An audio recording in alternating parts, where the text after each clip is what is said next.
साहेब 2 दिवस दिल्लीत होता. लोकसभेचे विरोधी पक्षनेते राहुल गांधी यांच्याशी तुमची प्रदीर्घ चर्चा झाली, भेट झाली. काय राष्ट्रीय राजकारणावर काय म्हणतात राहुल गांधी आणि इंडिया अलायन्स वगैरेचं भविष्य काय यावर काही चर्चा झाली? नक्कीच या विषयावर चर्चा होत असते. एकतर ते इंडिया आघाडीचे नेते आहेत, लोकसभेतले विरोधी पक्ष नेते आहेत. सरकारला त्यांनी कोंडीत पकडलेलं आहे आणि राहुल गांधीने जो दबाव निर्माण केला आहे विरोधी पक्षनेता म्हणून, सरकारच्या अपयशाची लखतरं जी त्यांनी टांगली आहेत राष्ट्रीय आणि आंतरराष्ट्रीय स्तरावर, त्याच्यामुळे नरेंद्र मोदी यांना त्यांच्या कॅबिनेटमध्ये मोठे रिशफल करावे लागतात. कॅबिनेटचा चेहरा त्यांना बदलावा लागतो. पण आमचं सगळ्यांचं असं म्हणणं आहे, तुम्ही मुंडकं तेच ठेवाल विद्रूप आणि बाकी सगळे सर्जरी कराल तर त्याला काय रिशफल म्हणत नाही. स्वतः नरेंद्र मोदी यांची प्रतिमा फार घसरलेली आहे. अमित शहा यांना कोणतीच प्रतिमा राहिलेली नाही. मंत्री अपयशी आहेत.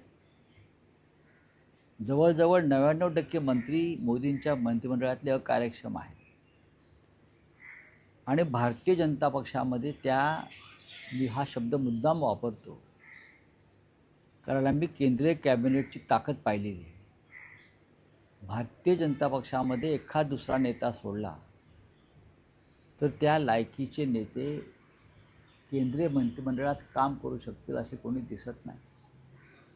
एक शिवराज सिंग चौहान आहेत किंवा नितीन गडकरी आहे, ती मोठी नावं आहेत. बाकी सगळे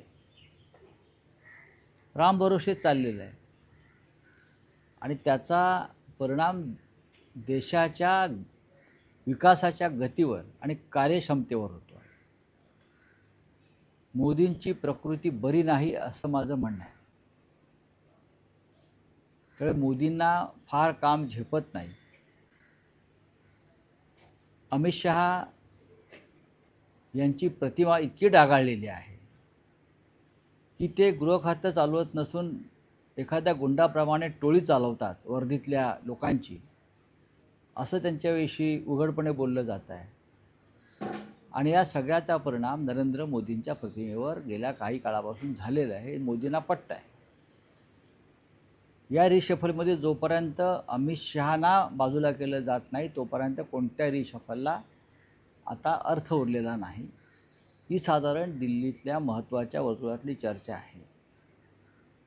आता तुम्ही म्हणाल राहुल गांधींविषयी काय चर्चा झाली. राहुल गांधींविषयी नक्कीच महाराष्ट्रातल्या काही घडामोडी आहेत.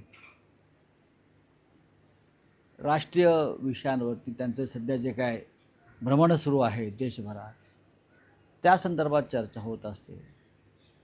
आणि राहुल गांधींचं नेतृत्व आता मोदींना मागे टाकून खूप पुढे गेलेलं आहे. मोदी सत्तेवर आहेत म्हणून या क्षणी नेते आहेत. ज्या क्षणी मोदी सत्तेवर नसतील त्या क्षणी ते नेते नसतील.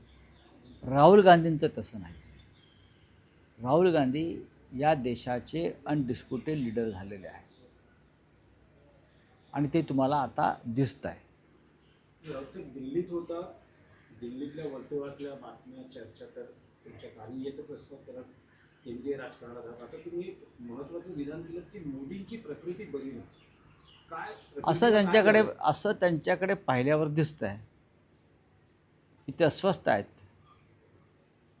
मी त्यांना ऑब्झर्व करतो, त्यांना बोलताना, चालताना, गाडीत बसताना, आणि त्यांचेच लोक सांगतात जसे नेहरू थकले होते तसे मोदी थकलेत. शेवटच्या काळात नेहरू फार थकले होते आणि आता मोदी फार थकले आहेत. आणि इतक्या थकलेल्या माणसानं देशाचं नेतृत्व करू नये. राष्ट्रहितासाठी अमित शहा आणि मोदींनी आता दूर व्हायला पाहिजे. राष्ट्रहितासाठी जर राष्ट्र प्रथम असेल तर मग त्यासाठी त्यांनी सत्तेपासून दूर जायला पाहिजे आणि मार्गदर्शकाच्या भूमिकेत राहायला पाहिजे. याला देशसेवा म्हणतात ना. कुवत नसताना आणि शरीर साथ देत नसताना सत्तेच्या खुर्चीवर बसून देशाचं नेतृत्व करणं यात राष्ट्रहित नाही. आणि आपण पाहिलं असेल की आता आंतरराष्ट्रीय स्तरावर मोदींची कशी खिल्ली उडवली जाते. अमेरिकेचे राजदूत जे ट्रम्प त्यांचे मित्र आहेत म्हणतात की मोदी कसे गयावया करतात, पत्रकार परिषदा घेऊ नका, मला प्रश्न विचारायला लावू नका. हे चांगल्या उत्तम आरोग्याचं किंवा प्रकृतीचं लक्षण नाही. त्याने आत्मविश्वास गमावलेला आहे, कॉन्फिडन्स गमावलेला आहे, त्याचा परिणाम. मात्र त्यांच्या तब्येतीविषयी तुम्ही म्हणलात की त्यांचे सहकारी सुद्धा बोलतायत. त्यांचे सहकारी असे म्हणतात की मोदी खूप कमी वेळ झोपतायत. हे ठोस तब्येतीविषयीची माहिती तुमच्या कानापर्यंत झोप न येणं हे सुद्धा आजाराचं लक्षण आहे. झोप न येणं हे गंभीर आजाराचं लक्षण आहे. जर ते कमी वेळ झोपतात असं कोणी सांगत असेल तर एक माणूस इतके वर्ष झोपत नाही आणि त्या झोपेचं राजकारण करतो, तर कमी झोप येणं किंवा झोप न येणं हे सुद्धा प्रकृती बिघडल्याचं लक्षण आहे किंवा मानसिक स्वास्थ्य ठीक नाही, चिंतेमुळे त्यांना झोप लागत नाही, हे सुद्धा त्यांचं आरोग्य बिघडल्याचं लक्षण आहे. रावसाहेब, तुम्ही म्हणालात की मोदी आता थकले आहेत, तसं जाणवत आहे, तसं दिसतंय. तशी एक कबुली नितीन गडकरींनी दिली आहे की मीही थकलोय. भले आता नवीन स्टेटमेंट्स येतात की माझ्या विधानाचा विपर्यास. नाही बघा, नितीन गडकरी त्यांच्या विधानावरती भाष्य करायला समर्थ आहेत. मोदींना जबरदस्तीनं तिथे आता लादलं जात आहे. कारण भाजपकडे दिवसा कोणताही चेहरा दिसत नाही. जे आहेत चेहरे ते विद्रूप आहेत सगळे. अमित शहाना कधीच कोणी प्रधानमंत्री करणार नाही. अमित शहाना त्यांची किती इच्छा असली, त्याने किती कारस्थानं केली, त्याने किती पक्ष फोडले, त्याने किती खासदार गोळा केले, त्याने किती मोदींच्या विरुद्ध स्वतःचं गँग निर्माण केली खासदारांची, तरीही त्यांना कोणीही देशाचं पंतप्रधान होऊ देणार नाही, हे लक्षात घ्या. त्याच्यामुळे मोदींना चालवलं जात आहे. माझ्या माहितीनुसार राष्ट्रीय स्वयंसेवक संघामध्ये त्याबाबत देशाच्या नेतृत्वाच्या बदलाबाबत अत्यंत महत्त्वाची चर्चा सुरू आहे.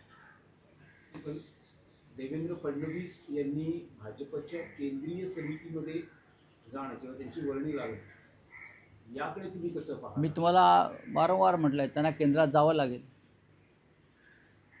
मग ती त्यांच्या पक्षाची राष्ट्रीय कार्यकारिणी, केंद्रीय समिती आणि त्याचबरोबर त्यांना माझ्या माहितीनुसार पक्क्या त्यांना केंद्रातली जबाबदारीसुद्धा घ्यावी लागेल.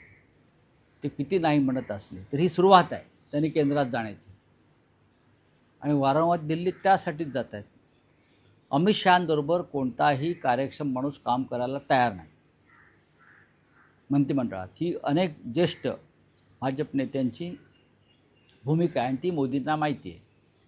आता भाजपचे लोक म्हणतील तुम्हाला हे कसं, म्हणजे मी खोटं बोलतो आहे का? असं नाही आहे.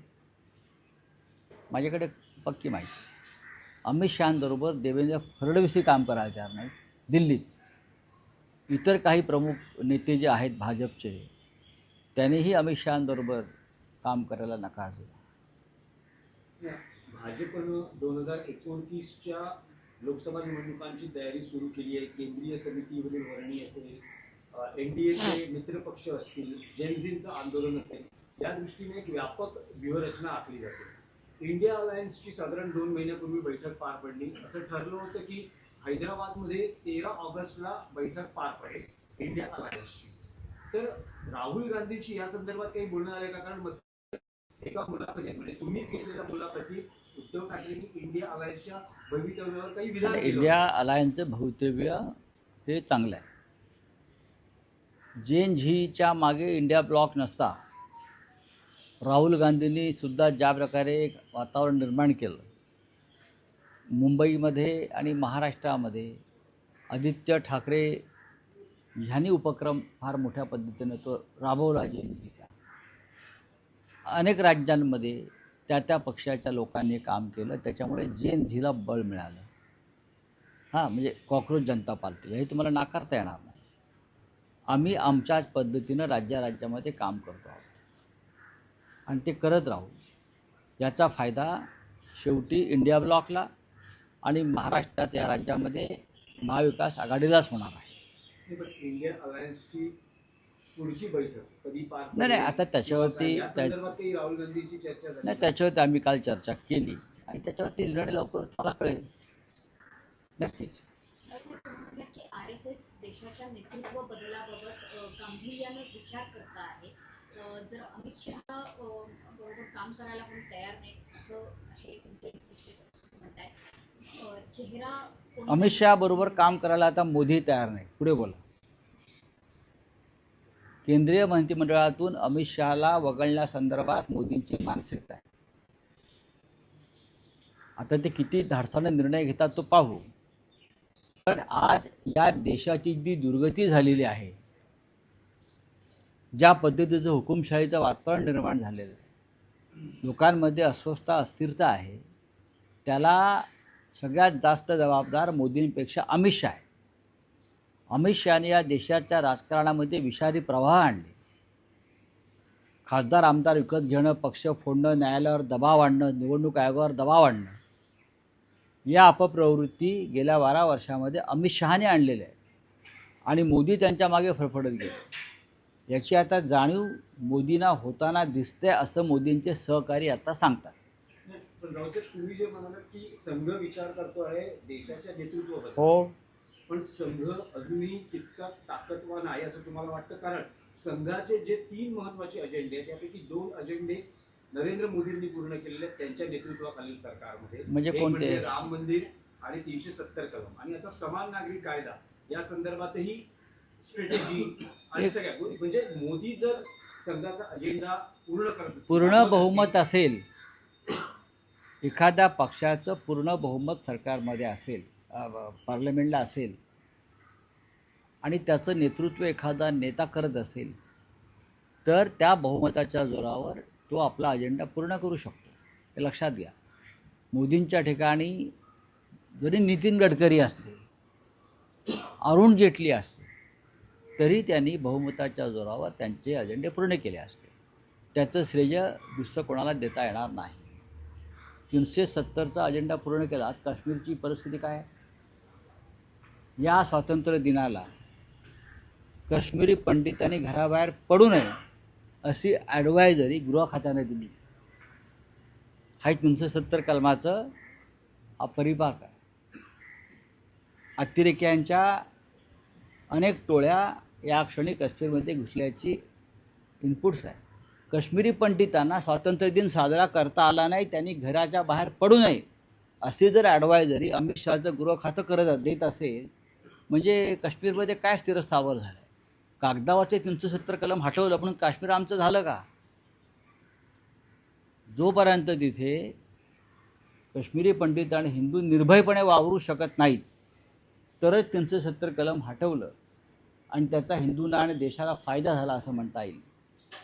2 दिवसापूर्वी काश्मीरमध्ये नव्यानं दहशतवादाच्या टोळ्या आलेल्या आहेत. ही माहिती आल्यावरती परत एकदा काश्मीरी पंडितांनी सार्वजनिक ठिकाणी जाऊ नये अशी ॲडवायझरी जर गृह खात्याला काढावी लागत असेल, तर ते अमित शहांचं अपयश आहे.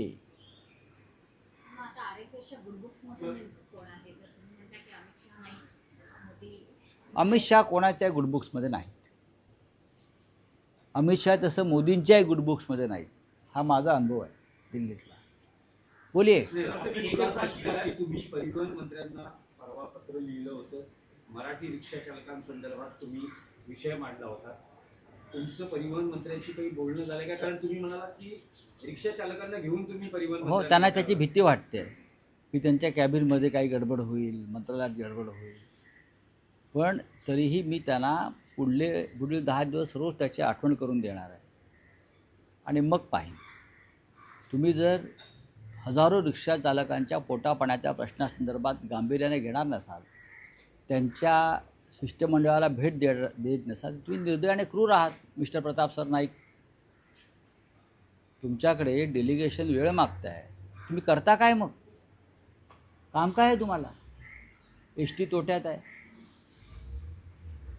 तुमच्याकडे काम काय? मग जे नाके आहेत सगळे तिकडलं कलेक्शन हे तुमचं काम आहे का? माझ्याकडे सगळी माहिती आहे, कोणत्या नाक्यावरून कुठे काय जात आहे ते.